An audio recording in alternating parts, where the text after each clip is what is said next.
Hello Aries, how are you? Today is Monday, November 10th. Hope everyone is doing very well. Sorry this is late. I didn't get home until after midnight last night. I was in London for the weekend, seeing my daughter. So let's get to the cards. So we are now in Mercury retrograde period. Why these cards are flying. In Sagittarius, although it's only going to stay in Sagittarius for a minute before it dips back into Scorpio. The majority of this Mercury retrograde will be in Scorpio. Tomorrow, Jupiter goes retrograde in Cancer. And then the rest of the week is relatively quiet. I mean, there's a few transits. There's a Mars-Mercury conjunction this week in Sagittarius. So you may get, or you may reconsider, because remember the Mercury is retrograde. So you may reconsider moving to a foreign country, learning a foreign language, going back to university or going back to get your master's, or picking up something that you had put down that is international, higher education, publishing. So keep an eye out for that. Now let's go ahead and get into the overall energy for the week for the Aries watching this video.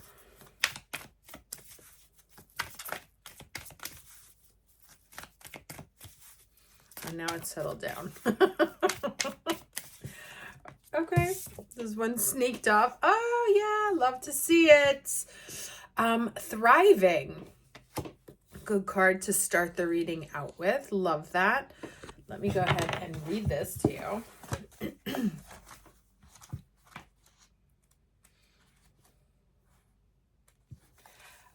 Okay, it says, if you draw this card, you are a survivor.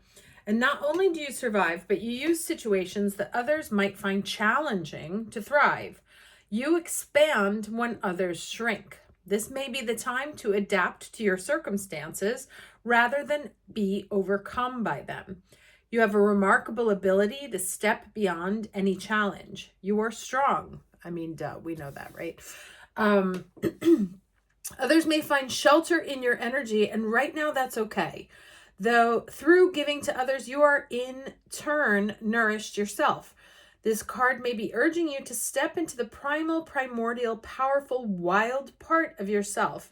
Doing this will increase your vitality and contribute to your overall well-being. Well, we don't need an invitation to step into our true selves now, do we? This is really like a lot of radiating here. Just radiating strong energy, coming off of that beautiful tree there. Who knows? Maybe some of you will have a life-changing experience on safari. I know I did. So who knows? That could be in the cards for some of you.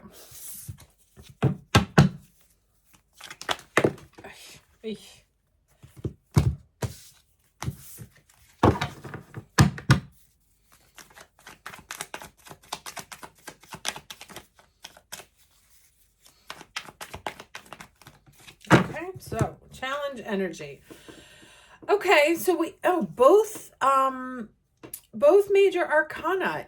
Okay, so we have the Rebel here, which is our card. It's the Emperor. And then we have Aloneness, which is the Hermit. So you may be kind of waffling between these two energies, right? Like sometimes you're like, you know what? Forget it. There's too much energy going on. Things are too exhausting. Let me just pull back. And actually what this card is saying is this is not the right energy for right now. You want to embrace more of this, right? You see how that fire and that light is really shining brightly in both of them. And in this one, it's like the darkness is kind of engulfing the person. Even though there is a small light at the end of the tunnel, it is in the minority. And here there's a really bright light that is, kind of taking over the scene. And so if you're sort of waffling in between these two energies of wanting to withdraw and just kind of keep to yourself.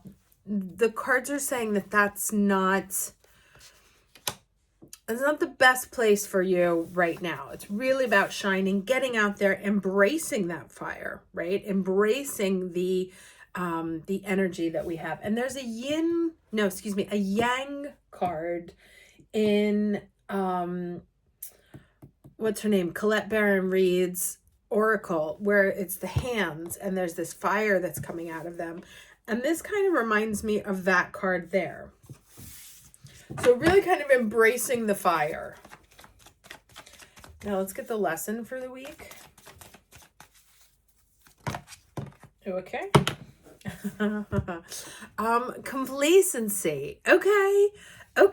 All right. You know what? I'm starting to get what this is about. There's something you want to do that you might be afraid of.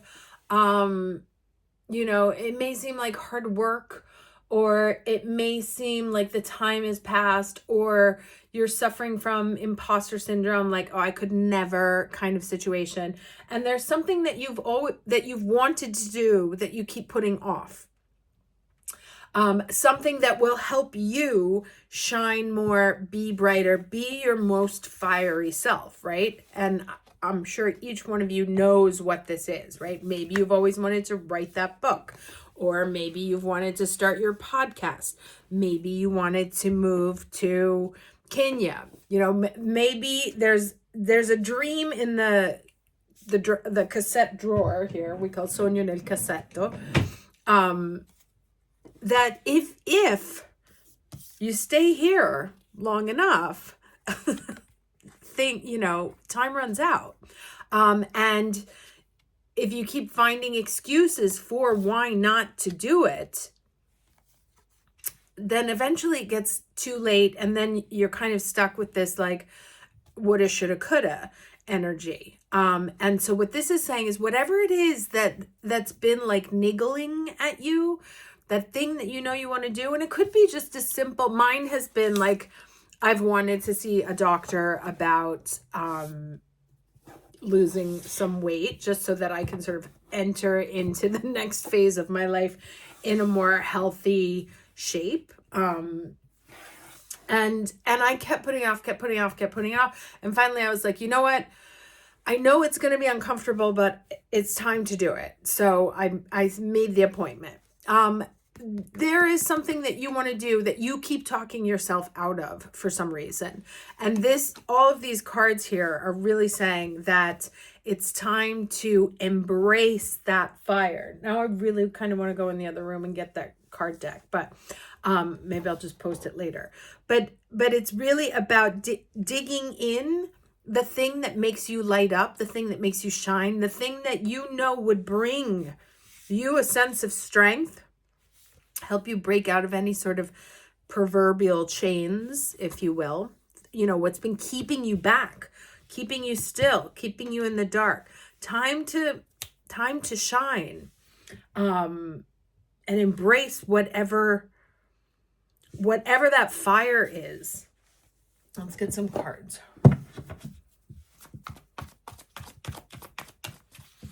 Oh, and I got one. I know one of you who's watching, and I know exactly what yours is. And I will text you tomorrow and tell you.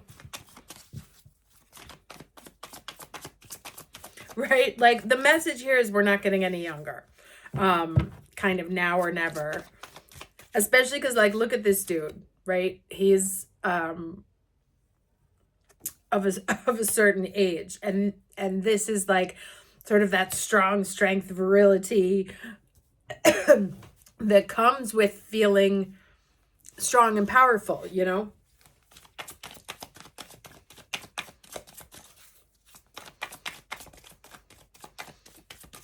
Kind of like a chasing your dreams keeps you young thing, or it's never you're never too old to do something you've always dreamed of, unless and not doing what you want and not chasing those things will suck the fire right out of you. Okay, so we have a Knight of Cups here. Let's see, 2 more cards for the week of November 10th, please.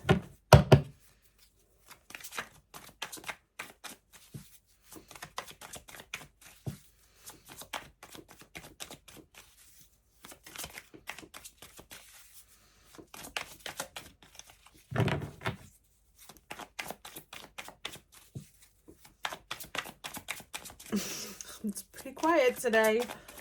2 more cards, week of November 10th, please, for the Aries. Okay, that is way too many. Just the 2. Oh, what do we have here? Judgment. This came up last week too, right? So like some kind of offer coming in to give you a second chance, to give you a rebirth. Remember I said something like not doing what you want will suck the life out of you, but listening to the call, hearing the call, right? This kind of has the same shape upside down. Receiving some communication doesn't necessarily have to come from an external person. Could be coming from me, could be coming from within, could be your emotions speaking to you. Jupiter retrograding in Cancer could accentuate your sense of intuition as it turns inward. And you could sort of wake up to something that actually you were hoping to have a chance at, or something that makes you feel refreshed, renewed. Something like the Sun card.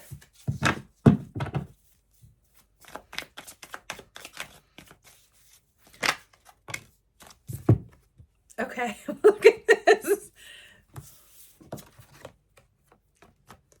Look at the way they both face in, right? And it's all these like trumpet shaped things. This cup of, you've got the Page and the Knight of Cups. Now, last week's or 2 weeks ago was like a little love reading. As I said, it's not always romantic love that comes in. It could be something that you love to do, something you would love to do. Right? Sometimes astrology and tarot is very literal, but not necessarily in the way that we want to interpret it. So these 2 offers coming from both sides, waking you up, giving you a second chance, making you realize, and you're kind of like boxed in, right? Because it's coming from each angle and then coming from above, almost to a point where you can no longer ignore whatever this is, right? It's kind of like the aha moment in the rom-com where they're like, oh my God, I do love that person. And then the next scene is them like running off to tell them, right? So kind of like a wake up moment about something that would really make you feel alive again and give you this renewed energy, almost as if you had a second chance at life, right? Or giving you another chance to start over, to do something brand new, to be a new person, to be a different identity, right? So maybe there's also career shifts involved for you, and that can be going back to school. Maybe you spent your life as a marketing executive and now you want to be an interior decorator, and you're terrified, but you can no longer ignore the messages that are coming at you because you know that it's going to make you happy, but you're just afraid. All right, let's get the last piece of advice. Lakshmi, fortune. What a lovely omen. Sorry, I do a little, advent calendar for my daughter every year. And so these are the last 4 since she'll be here, but the rest I sent to Spain. All right, Lakshmi. When the Hindu goddess Lakshmi comes to visit, she heralds, herald. This is heralding. That's literally what it's called. She heralds a celebration of your purpose, wisdom, and compassionate prosperity. All your experience and all your skills are rich with meaning and purpose. As a result, you can expect to see evidence of this wealth in the world around you. You have the ability right now to create great success in your life, and what you have to offer has exalted value. The goddess of luck and prosperity says it's time to share your good fortune with others, and she will show you how it multiplies when you apply gratitude, praise, and a commitment to serve. If it's material success you intend, you shall co-create it. If it's a rich relationship life, you will attract and develop it. You are a magnet for miracles. Nothing is out of reach when the goddess Lakshmi comes calling. Lovely. Love this reading. So exciting. Energy's really, really good because I was kind of tired coming into this. And kind of feel like all like, I can do anything energy here. It's a 2810 new beginnings. Love this. Very excited. Don't be afraid. You know, sometimes we're afraid of doing the thing we want because, like, what if we can't? What if it doesn't work out? Well, you know, you'll be so much happier after having tried it. Like I said, in my 10 years where I was like consulting or in between careers and stuff, I tried everything. At the end of the day, I actually realized that the things I thought were my dreams were not my dreams. And it got me very clear on what I actually wanted to do or what I was great at, what brought me a sense of joy and purpose and happiness. But I enjoyed them while I was going through them because I was pursuing my dreams. So that was making me happy. And then when it came to the end where I was like, okay, this isn't working out. And not only is it not working out, but it's actually not what I want. That made me happy too. So it's really, a no-lose situation, trying to pursue something that you have always wanted to do, that you believe will bring you great joy, because the exploration of it will bring you great joy. And even if you have to come to a point where you admit, you know what, it does bring me great joy, but from a rational point of view, it doesn't make sense for me anymore at this time, you know, that's still an empowered choice. And you've given yourself the gift of pursuing that fire, allowing that fire to come out. So either way, it's a gift for yourself. And then if you ultimately decide to go in a different direction, that is a very conscious choice. But feeling like we have dreams that we can't pursue is essentially putting ourselves in a mental prison. Because there's always a way, you know, that didn't go there.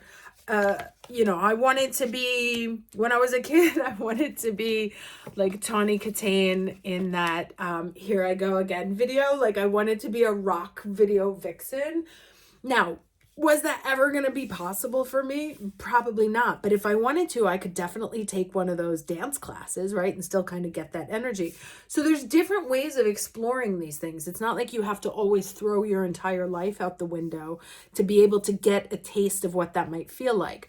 There may be some other ways that it makes sense to explore. So if you're not in a position to say, okay, you know what, fuck it, I'm walking away from my whole life, I'm going to just write this book.